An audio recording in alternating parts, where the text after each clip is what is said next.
കുതിരാൻ പാലത്തിൽ Innova car ലോറിയിലേക്ക് ഇടിച്ചു കയറി ഒരാൾ മരിച്ചു. 5 പേർക്ക് ഗുരുതരമായി പരിക്കേറ്റു. അപകടത്തിൽ കാർ പൂർണ്ണമായും തകർന്നു.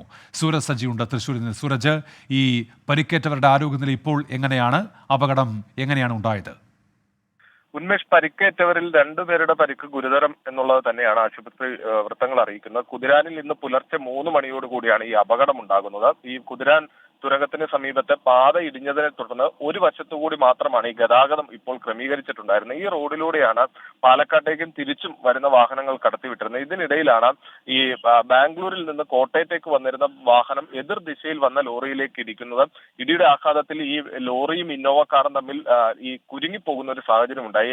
ഏറെ നേരം പോലീസും നാട്ടുകാരും ഫയർഫോഴ്സും പ്രയാസപ്പെട്ട് നടത്തിയ ശ്രമത്തിന്റെ ഫലമായിക്കൊണ്ടാണ് ഈ കാർ ലോറിയിൽ നിന്ന് വേർപെടുത്താൻ സാധിച്ചത്. പിന്നാലെ ഇവർ ആശുപത്രിയിലേക്ക് മാറ്റുകയുണ്ടായി. തിരുവല്ല സ്വദേശിയായ 72 വയസ്സുള്ള ചെറിയാനാണ് മരണപ്പെട്ടത്. അതുപോലെ തന്നെ ഈ അപകടത്തിൽപ്പെട്ടവർ മുഴുവൻ കോട്ടയം തിരുവല്ല സ്വദേശികളാണ്. അതിൽ 4 പേരും 4 പുരുഷന്മാരും 2 സ്ത്രീകളും ഉൾപ്പെടുന്നു. കോട്ടയം തിരുവല്ല സ്വദേശികളായ Johnson Thomas, Manu, Thankamma John, Shanthamma Cheriyan, Mohan Thomas എന്നിവരാണ് പരിക്കേറ്റത്. ഇവരെ തൃശ്ശൂരിലെ വിവിധ ആശുപത്രികളിലായി പ്രവേശിപ്പിച്ചിട്ടുണ്ട്. ഉന്മേഷ്, സൂരജ്, ഈ അപകടത്തിൽപ്പെട്ട വാഹനത്തിൽ അതിലൊരു ഗർഭിണിയായ യുവതി കൂടി ഉണ്ടായിരുന്നുവല്ലോ. അവരുടെ ആരോഗ്യനില സംബന്ധിച്ച് വിവരമുണ്ടോ?